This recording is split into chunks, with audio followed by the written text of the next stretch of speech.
Welcome back to the channel, guys. Mr. H here. We are talking James Bond, Bond 25. The controversy surrounding this seems to continue. It's not so much a controversy, it's more just opinions. Now, this opinion comes from the first ever black Bond girl. So, this is an interesting approach because she's worked on the series, she made history in the series, so her opinion is just a very interesting one to take a look at. And it's one which I think a lot of people will probably just shine over because it won't meet their narrative. Because I've been called racist for not liking this. Are you going to call this black woman racist and misogynist? No, of course you're not. They're so bloody stupid. But opinions that don't marry up with the narrative that they're trying to string along here will often get overlooked. It is what it is. But I thought I'd bring you this because I do find this to be quite an interesting piece to take a look at. Now, this is Trina Parks, who made history 1971. She was the first black Bond girl. So it's interesting how, we talk about making strides with, black representation and things like this. There's actually been a lot of it for a long time. So 1971, the first black Bond girl. Now, there's a lot of arguments for this being fine, as in Lashana Lynch taking the mantle of 007. There's a lot of arguments against it. Now, the arguments that say it's fine pertain to 007 and James Bond not being code names. But I will say this, look, code name or not, I definitely think James Bond is a code name. Why? Worst spy in history if you're running about telling everyone your goddamn name. Seriously? You don't kill everyone, do you? Everyone's going to know who James Bond is. Sidling up to bars, swaggering around. My name's Bond, James Bond. Like, everyone's going to know who you are. Worst spy in history. So I definitely think Ian Fleming probably did write it as a code name. Because I don't think he's that stupid. And not only that, like I say, Ian Fleming wrote the books. Respect his source material, his character. So let's take a look, right? Because I do find this to be interesting. Now, it was bombshell news that left James Bond fans shaken and stirred. All the puns, you're so punny. A woman will take over the famous 007 codename in the next movie. British star Lashana Lynch will be given Bond's license to kill in the 25th movie in the franchise, currently being shot in Italy and the UK.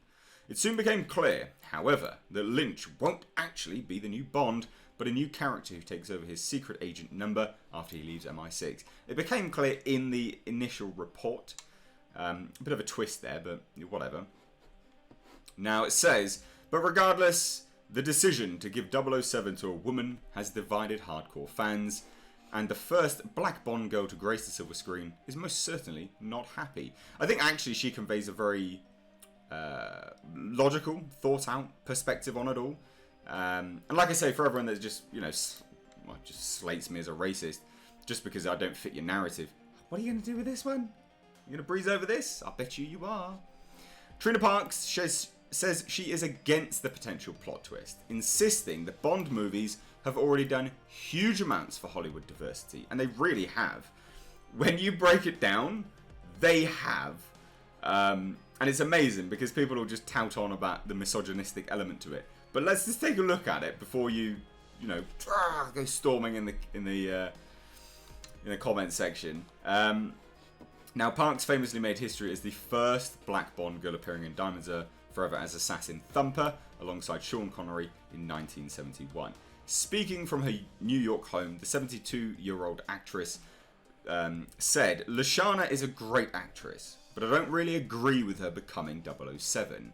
It's not about her colour, but just because Bond, the spy codenamed 007, was written by Ian Fleming as a man. Again, be respectful. There were some movies recently that have come out, right?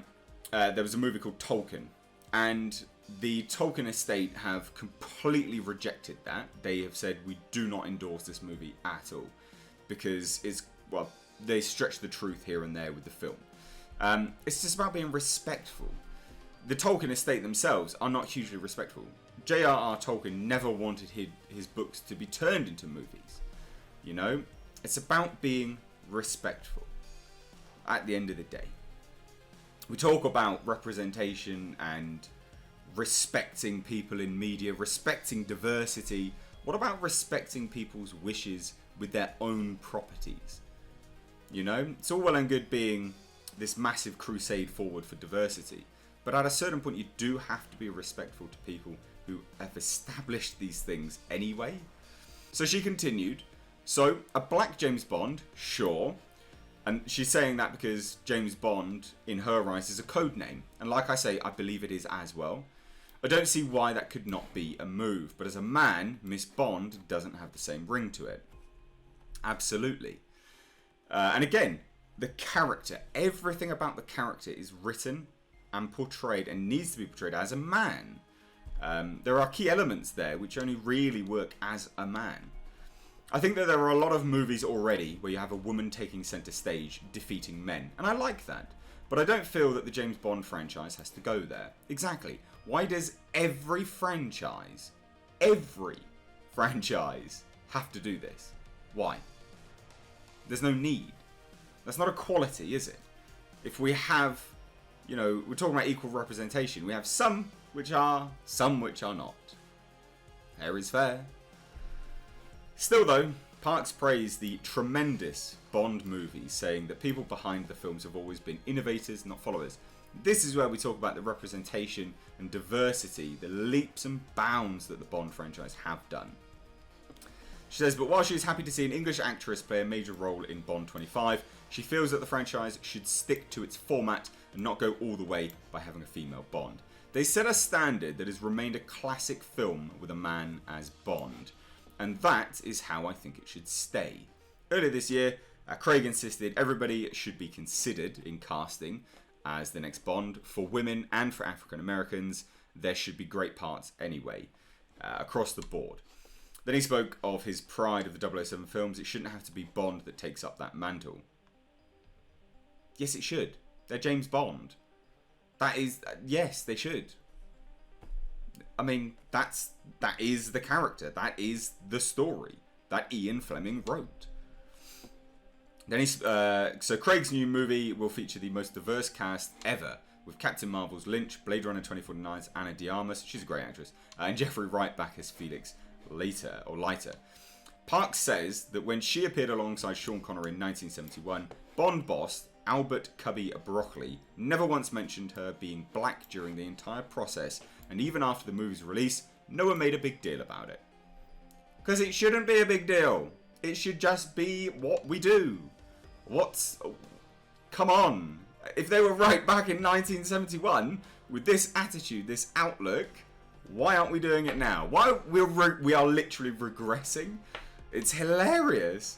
We talk about it when like these crusaders for diversity and things like that have just gone full circle. They're just consuming themselves. This is the best approach.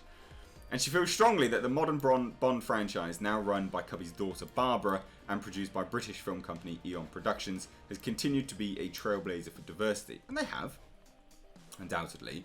The Bond franchise has gone out of the box with black actors and women of colour more than any other franchise. Parks added, Eon's outlook on life and the world has always been much broader than many of the big studios, and it has. Again, this is where we start to move forwards. So it says, in Hollywood production, executives were looking at women who were sexually attractive to their societal circles. Cubby was one of the only few who saw beyond that, and they could see black actresses as character actresses.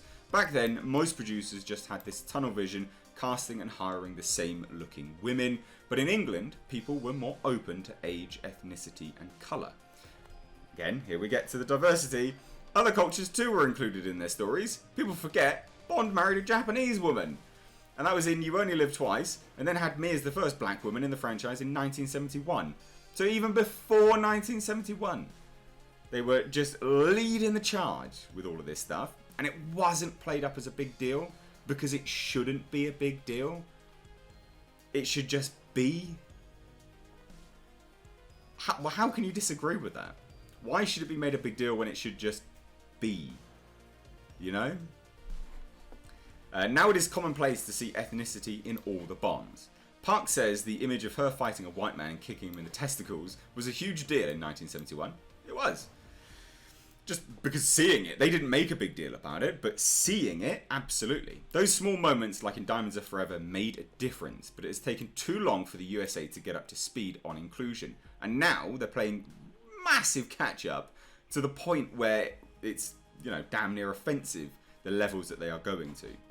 The Bond movies really did pave the way for the millions of people who watch the films at movie theatres or on TV to see a kaleidoscope of faces different to their own, and over time, these films do make a difference. So Trina Parks ends her interview here just by saying, she would want to portray Thumper again, saying that she wasn't killed, she would absolutely love to play the character again, and also just all the fans have been asking her about it.